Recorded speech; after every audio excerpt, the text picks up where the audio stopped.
영화 그때 그 사람들은 실제 역사적 사건인 C.226 사건을 바탕으로 하되 그것을 직접적으로 서술하기보다 철저히 허구적 가상의 인물과 상황을 빌려 독특하고 아이러니한 시선으로 되짚는다. 이야기는 대통령과 그 측근들이 거대한 권력을 장악하고 살아가는 어느 날 밤, 한 여대생과의 저녁 만찬을 계획하면서 시작된다. 대통령은 주변 참모들, 특히 경호실장과 보안실장, 안기부 관계자들에게 철저하게 둘러싸인 인물로 현실과 동떨어진 감각 속에서 권력을 소비하고 향유하며 인간으로서의 온기보다는 권위의 기계처럼 그려진다. 닐은 대통령의 기분 하나에 일희일비하며 누가 더 가까운 사람인지, 누가 더 총애받는지에 따라 권력의 온도가 달라지는 폐쇄적이고 비인간적인 권력 구조 안에서 살아간다.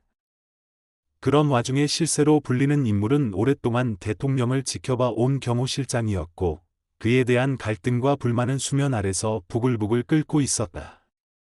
그러던 어느 날, 일상의 저녁 만찬이 예상치 못한 사건으로 변모하게 되고 무심하고도 건조하게 흐르던 시간이 단 한순간의 폭력으로 전복되며 영화는 정점을 맞이한다.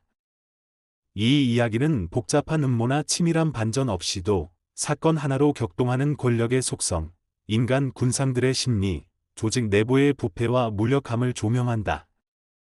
감독은 일부러 극적 긴장을 피하고 정적이고 반복적인 장면, 무표정한 대사와 움직임을 통해 아이러니와 풍자를 극대화한다. 이 영화 속 인물들은 모두 현실의 그림자이며 각자의 자리에서 권력을 지키거나 회피하거나 복종한다. 특히 말단 군인부터 참모, 여성 접객원에 이르기까지 하나의 체제 안에서 명령이라는 이름으로 자신의 감정과 도덕성을 꺼내버린 사람들의 모습은 영화를 보고 있는 관객마저 불편하게 만든다. 결국 사건은 그때 그 사람들이라는 추상적 표현 속에 사라진다. 주인공들은 다 제 갈 길을 가고 아무 일도 없었던 듯 시간은 흘러간다. 영화는 폭발적 결말에도 불구하고 조용히 끝나며 남은 건 그날을 기억하는 우리, 관객 자신이다. 그렇게 그때 그 사람들은 사실을 외치는 영화가 아니라 사실을 기억하게 만드는 영화로 자리매김한다. 그리고 그 이야기는 단지 과거의 것이 아니라 오늘을 사는 우리에게 계속 묻는다. 그날, 그 자리에 내가 있었다면 나는 어떤 사람이었을까? 라고. 임상수 감독의 그때 그 사람들은 한국 영화사에서 보기 드문 형태의 정치 풍자극이자 역사적 비극을 서늘하고 아이러니한 시선으로 해부한 냉정한 서사 실험이다. 이 영화는 일반적인 정치 영화처럼 권력의 전면을 드러내고 이념을 외치는 방식 대신 차갑고 무심한 관찰자의 시선으로 인물들의 내면을 드러내며 그들이 말하는 방식보다 말하지 않는 침묵의 무게를 강조한다.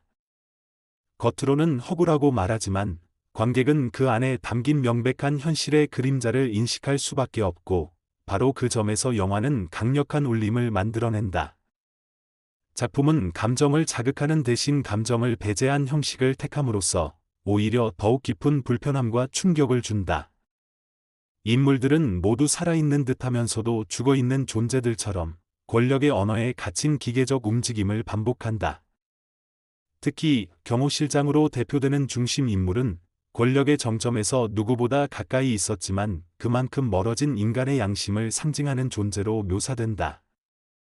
그는 충성의 이름 아래 무수히 많은 침묵과 수능을 반복하며 결국 그 억눌린 감정이 폭발하는 순간을 맞이한다.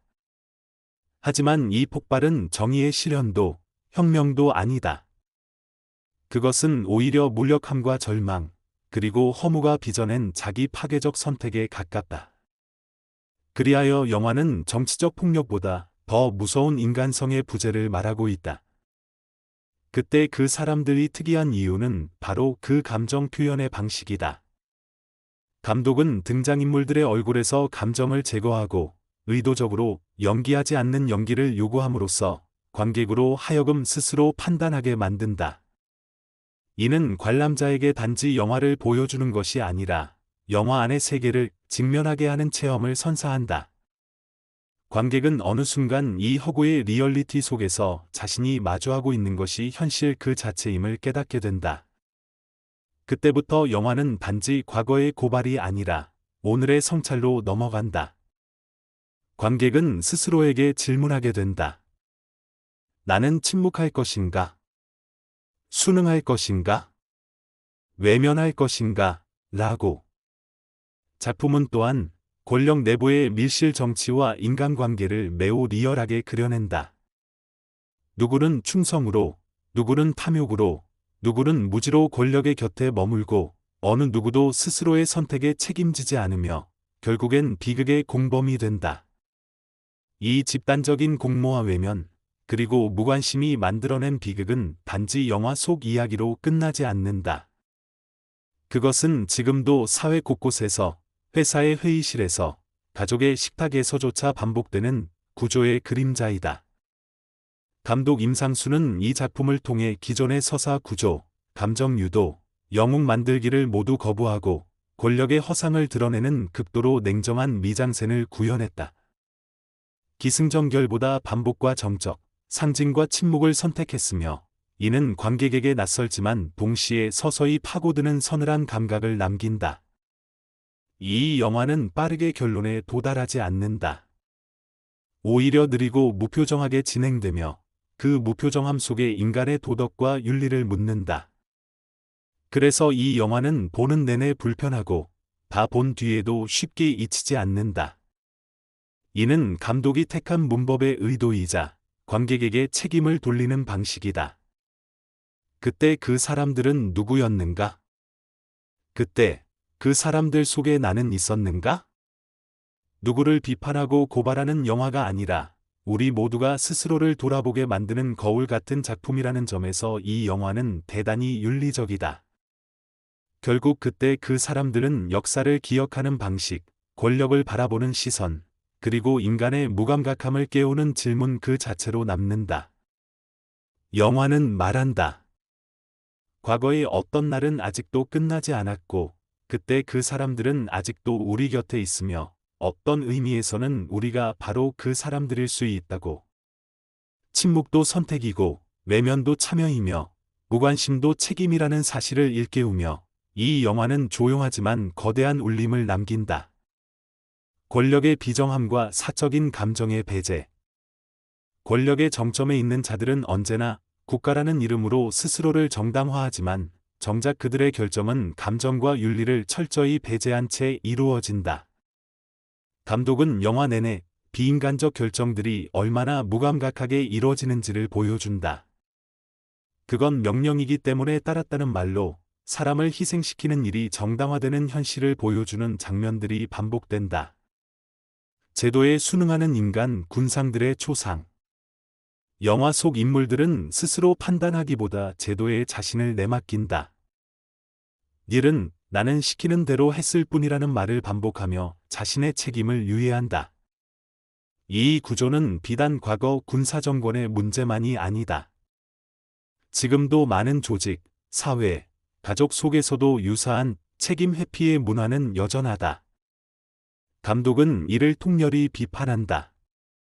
영화의 무표정한 스타일이 주는 윤리적 울림. 그때 그 사람들은 의도적으로 감정을 억제한 연출을 택한다. 대사도, 표정도, 음악도 절제되어 있고, 그래서 관객은 오히려 더욱 불편하게 그 장면에 머무르게 된다.